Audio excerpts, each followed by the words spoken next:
अर्नब अर्चित के पास आया और उसके कंधे पर हाथ रखकर बोला, ध्यान कहाँ है तुम्हारा? अर्चित अचानक अर्नब की आवाज सुनकर चौंक गया।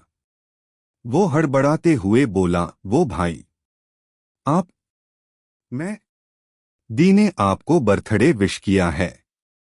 अर्नब उसके कंधे पर हाथ रखा और उसे अपने साथ ले जाते हुए बोला, तुम जानते हो न अंजलि तुम्हारे डैड की मौत का जिम्मेदार मुझे मानती है। अर्चित बोला, पर अर्नब भाई, मैं ये नहीं मानता। मैं जानता हूँ डैड की मौत आपकी वजह से नहीं हुई। डैड ने जो किया है उन्हें उनके कर्मों की सजा मिली है। अर्नब ने कहा, पर अंजलि ऐसा नहीं सोचती। अर्चित बोला, मैंने भी दी को कई बार समझाया पर दी सुनने के लिए तैयार ही नहीं है। बोलते हुए अर्चित के चेहरे पर उदासी आ गई थी।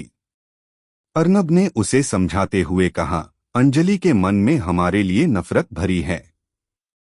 जहां नफरत होती है वहां प्यार के फूल नहीं खिलते अर्चित।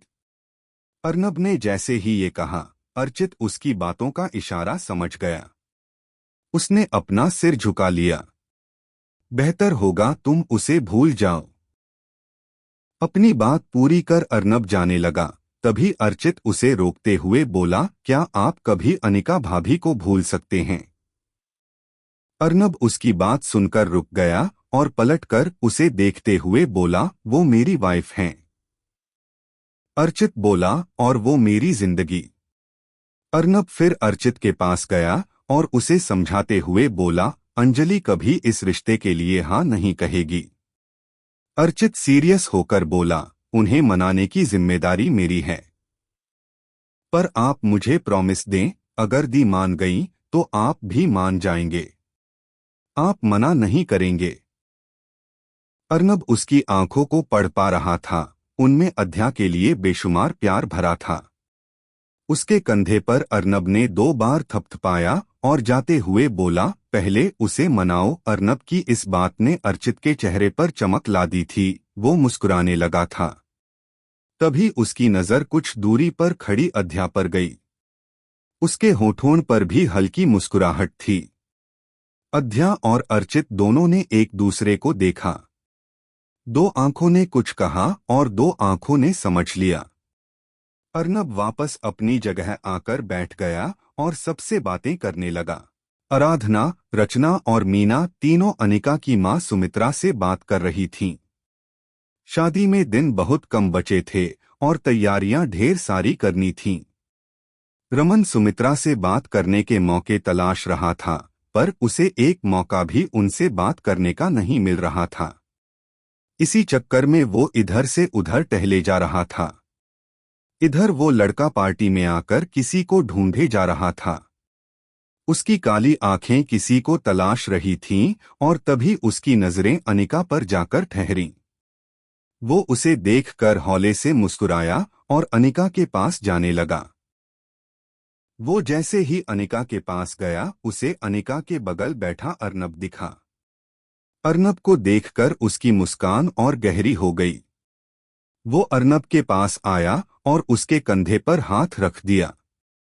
अर्नब ने मुड़कर उसे देखा और हैरानी व खुशी के मिलेजुले भाव से बोला, तू यहाँ? उस लड़के ने मुस्कुराते हुए कहा, हाँ, मैं यहाँ। अब तू मुझे इनवाइट नहीं करेगा तो क्या मुझे पता नहीं चलेगा? आज तेरा बर्थडे है। अर्नब उठकर उसके गले लग गया और गले लगे हुए ही बोला, मेरे लिए भी मेरा बर्थडे सरप्राइज ही था। मुझे तो पता भी नहीं था। अनिका और बाकी सबने इतनी सारी प्रिपरेशन कर रखी हैं। उस लड़के ने सवालिया अंदाज में पूछा, अनिका, ये कौन है? अर्नब ने अनिका की तरफ इशारा करते हुए कहा, मेरी वाइफ अनिका ओबेरॉय। वो जब से आया था अनिका उसे ही घूर रही थी। अर्नब युग को अनिका से इंट्रोड्यूस करवाते हुए बोला, अनिका, ये युग है, युग सिंघानिया, मेरा इकलौता फ्रेंड। अब ये बिजनेस इंडिया में सेटल कर रहा है, अब से यहीं रहेगा। युग अनिका को अर्नब की बीवी के रूप में देखकर शॉक्ड हो गया था। उसे अनिका और अपनी पहली मुलाकात याद थी। अनिका की घूरती नजरें युग को डरा रही थीं। युग ने अनिका से आंखों ही आंखों में रिक्वेस्ट की कि वो अर्नब को उसके बारे में न बताए, पर अनिका ने युग को देखते हुए उसे एक डेविल स्माइल दी और खड़े होते हुए बोली, आई नो हिम। हम पहले मिल चुके हैं। क्यों मिस्टर युग सिंघानिया? आपको हम दोनों की पहली मुलाकात याद तो है ना? युग ने आंखें बंद कर लीं और फिर आंखें खोलकर जबरदस्ती की स्माइल करते हुए अर्नब से बोला, हाँ, वो हम हॉस्पिटल में मिले थे। गलती से ये मुझसे टकरा गई थीं। युग कहते ही अनिका ने उसे घूरा तो वो जल्दी से बोला, सॉरी, मैं इनसे टकरा गया था। अर्नब बोला, अच्छा है, तुम दोनों एक दूसरे से पहले ही मिल चुके हो। चलो मैं तुम्हें बाकी सबसे मिलवाता हूँ। इतना बोलकर अर्नब युग को सबसे मिलवाने लगा। सबसे मिलते जुलते रात के कब 12 बज गए थे। सारे गेस्ट जा चुके थे। सुमित्रा भी सबसे मिलकर जाने लगी। तभी आराधना ने कहा, आप अकेले कैसे जाएंगी? आपको आर्या ड्रॉप कर देगा।